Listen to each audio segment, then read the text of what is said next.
Hello, gorgeous. Are you ready to come visit my house for my nephew's birthday party?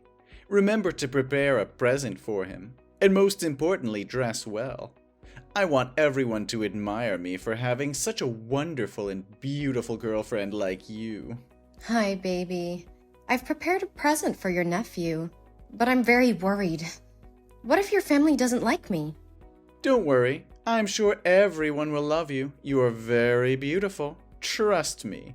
You'll be the highlight of the party. You're the looks, and I'm the brains in the relationship. That's how it works. So, you're saying you're only with me because of my looks? Basically, I mean... What, so if I didn't have my looks, you wouldn't be with me? Well, maybe. I don't mean anything by that. But you just got looks and nothing else. And that's what makes me proud. Every time I go out on the street with you, other men look at you and admire me because I have you. It always gives me a sense of victory and pride. No, you love me for me, right? Babe, I'm just teasing. Of course I love you for you. I mean, what if I were really fat? Or had acne spots and pitted scars or freckles? Would you still want to marry me? Oh, no, honey. I am such a wonderful, successful, and handsome man, so my wife must be beautiful and fancy too. I would definitely never date someone the size of a whale, let alone marry. And you seem to have gained a bit of weight lately. Maybe you should hit the gym to prepare for our wedding. I want you to stay sexy and slim. What? Are you kidding? I didn't realize I had gained weight. I guess I just feel like you only care about my looks, not who I am as a person. Come on, Chris, don't be ridiculous. Of course I care about who you are. But let's be real. Physical attraction is important in a relationship. And I want to be with someone who takes care of themselves and looks good. I understand that, but when you said you wouldn't marry someone the size of a whale, it really made me feel insecure. I can't stop thinking about it. And I'm scared that you'll leave me if I gain weight or if I don't look as good as I used to. Oh, Chris, I'm sorry. I didn't mean it like that. I love you for who you are, not just your looks. I think you're beautiful no matter what. But what if I'm not beautiful anymore? What if I'm not the same person you fell in love with? You'll always be the same person to me, Chris. And even if you do gain weight or your appearance changes, it won't change how I feel about you. Okay, I'll try to believe you. Trust me, baby. I love you more than anything in this world.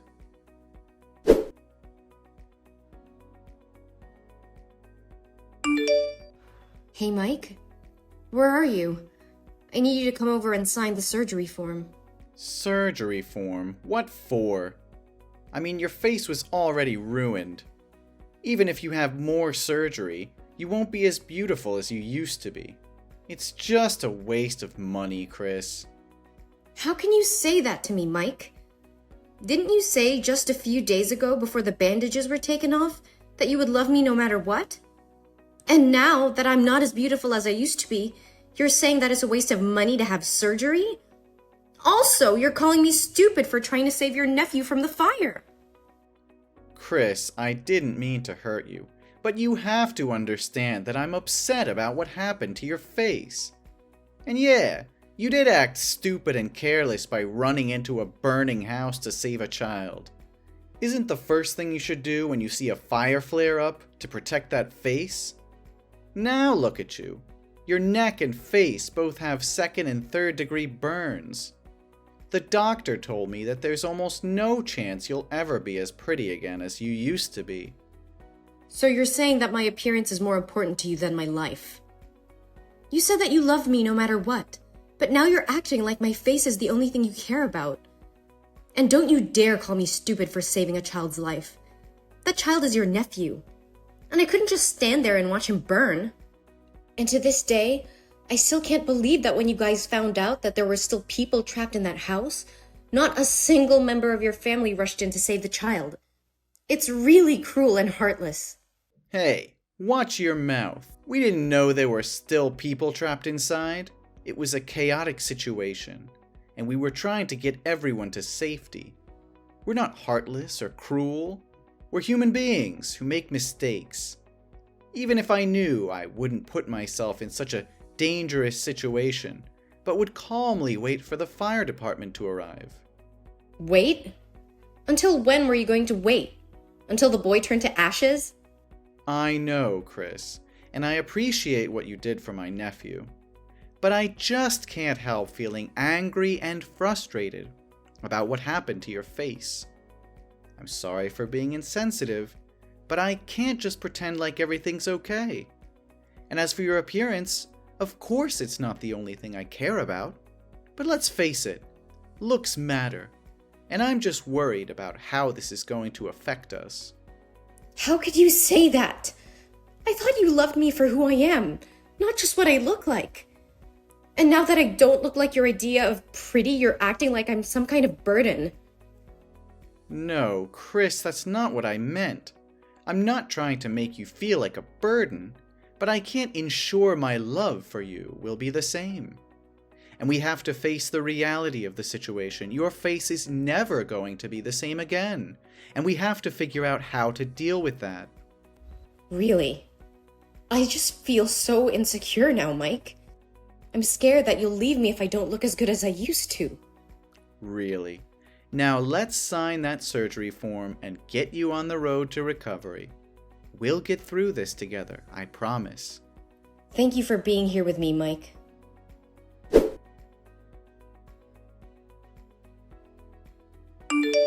Hi, Chris. I wanted to check in since you missed your psychotherapy appointment today. The therapist didn't see you, and she said you weren't picking up your phone. So I'm just texting to see if you're okay. If you're busy, I can tell her to reschedule your appointment for a later time. Is everything fine? No, I didn't forget my appointment. It's just, I didn't want to go out in public because of my burned face.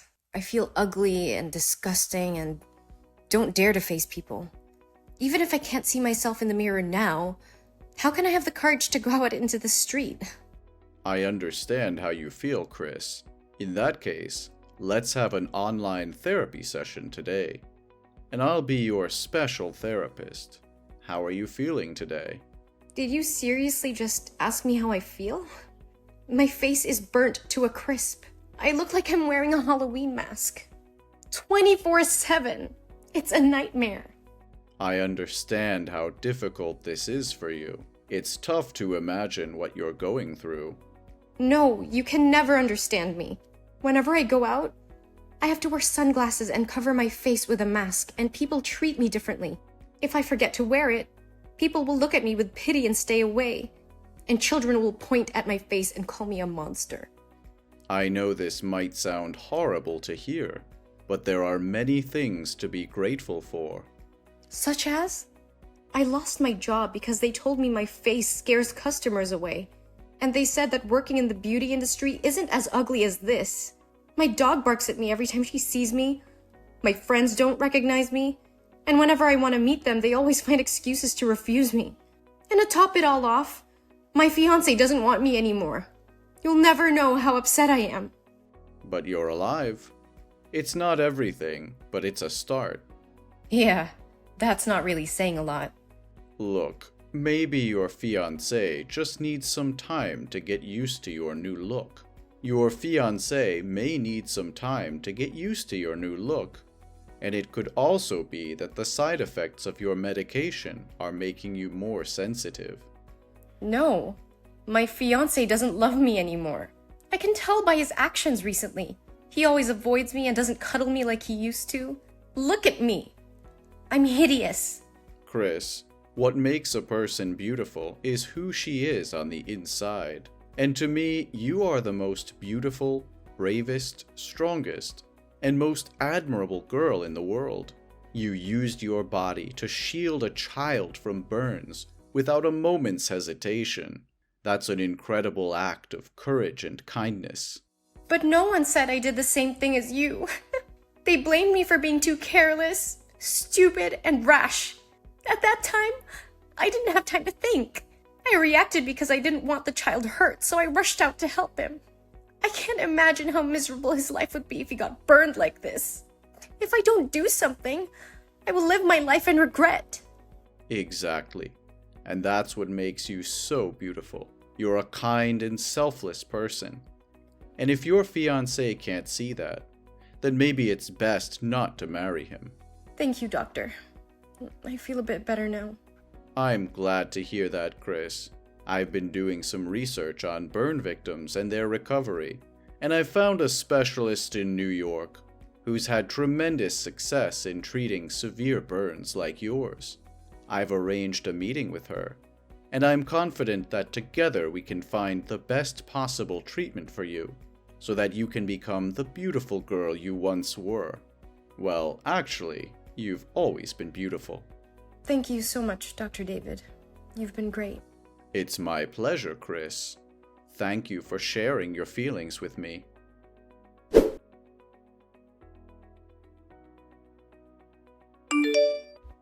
It's late, Mike. Where are you now? My buddy John is having a basketball match tonight. I'm gonna go down there to watch with the guys. Oh, I love basketball. Send me the location and I will come join you guys. I'll get ready right now. No, baby. This is like a guys-only thing. Really, just stay at home. What's happening? You always bring me to gatherings with your friends. But things have changed. What changed? We still love each other, don't we? Your face, Chris. It's not what it used to be. Oh, you know what I mean. Are you embarrassed? If you're embarrassed, you can tell me, you know. I mean, we haven't talked properly in over 4 months. You hardly even look at me anymore. You haven't slept on the same bed with me. And I'm starting to think that you don't want to marry me anymore. Alright, you want to know the truth? Yes, I'm embarrassed. And I'm sick of pretending to be happy in this relationship. I mean, look at you. You're disgusting. I try my best to act like normal, but I can't. It looks like somebody took a cheese grater and just let loose on your face. And marry you? Are you kidding me? Who would want to marry you right now? God, you look like Freddy Krueger. What are you saying? I'm saying I'm breaking up with you. All right? I'm sorry, but your face puts me off.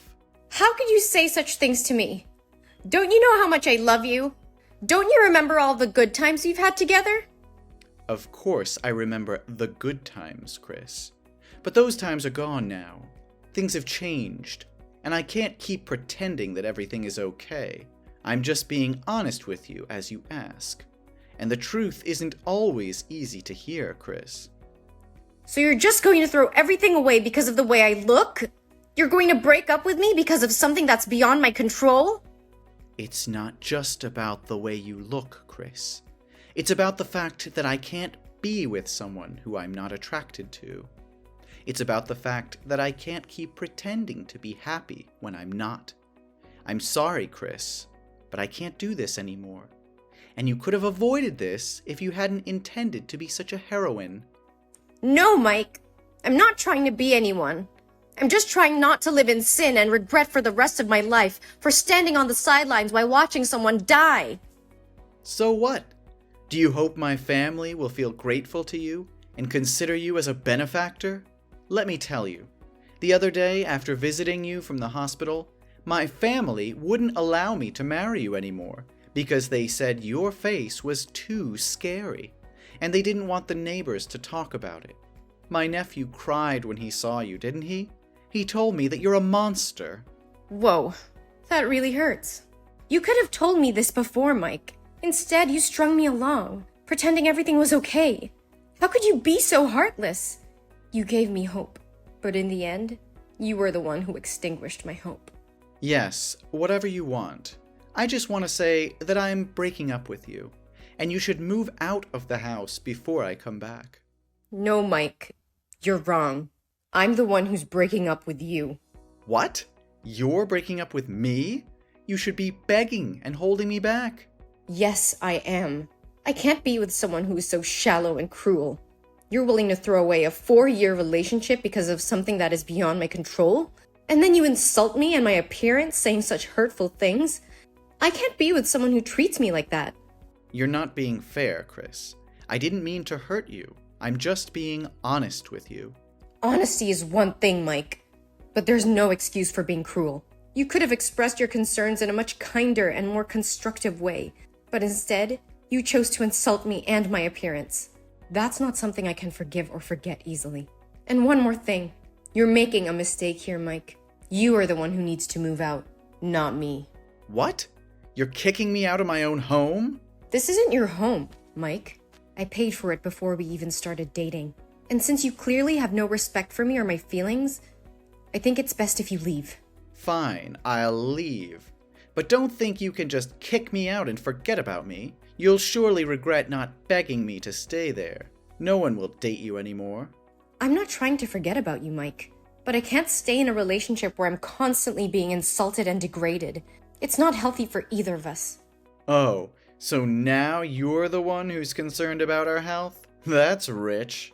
I just want us both to be able to move on and find happiness in our own lives. And if that means we have to part ways, then so be it.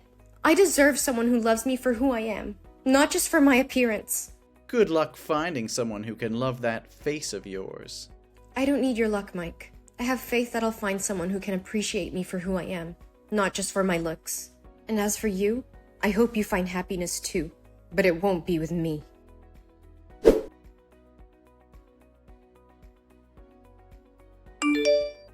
Hey Chris, how have you been? It's been so long since we talked. How's life treating you? Mike? Why are you suddenly reaching out? It's been 3 years and I haven't heard from you. Is everything okay? No, everything is not okay at all. I just miss you a lot.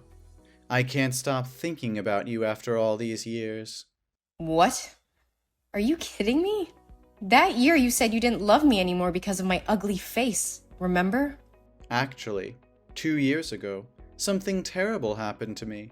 I was attacked by a gang, and they slashed my face, leaving me with a long, hideous scar.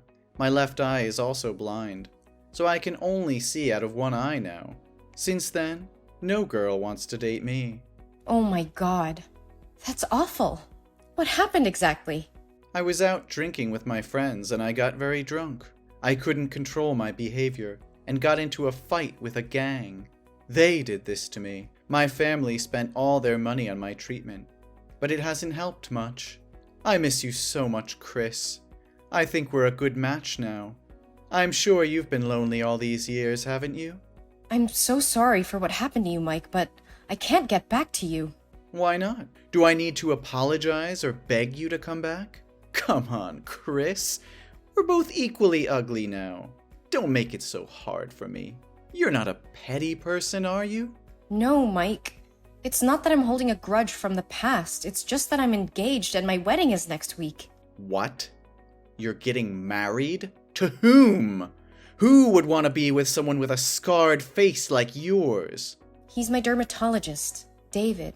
He's been there for me over the years, taking care of me and helping me feel beautiful again. He was by my side when I was at my lowest and always told me that I was the most beautiful person in the world. He helped me stay positive and have faith in life again, and my face is no longer scarred. It's beautiful again.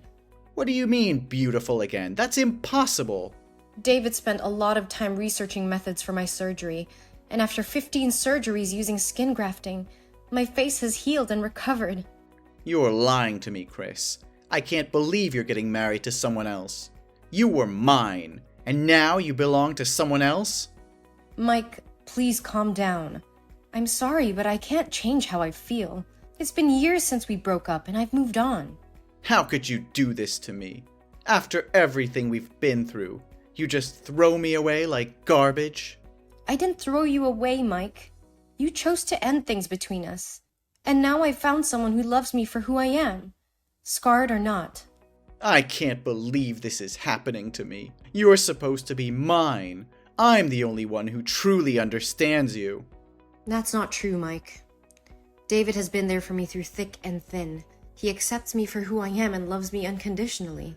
And he's the one I want to spend the rest of my life with. You'll regret leaving me, Chris. You'll see that no one will love you like I did. Mike, please stop. Your words are hurtful and untrue. I wish you all the best, but I can't be with you anymore.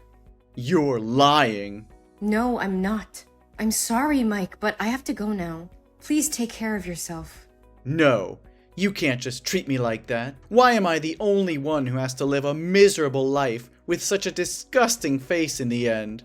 I believe someone will love you for who you really are, Mike. You should be optimistic. No, don't talk nonsense anymore. Come back to me right now.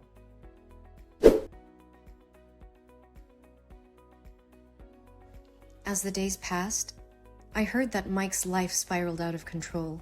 He became increasingly bitter and resentful towards the world. His once charming personality turned into a spiteful one, and he became isolated from everyone around him. Despite seeking therapy and trying to come to terms with his past, he was unable to shake off the feeling of bitterness and hatred. His life was consumed by his resentment towards me and his own misfortune. Meanwhile, my relationship with David continued to flourish. I finally had a fairy tale wedding like I've always wanted. And now, we have 2 very beautiful babies. We are deeply in love and support each other through thick and thin. We were happily married and building a life together filled with love, joy, and new possibilities.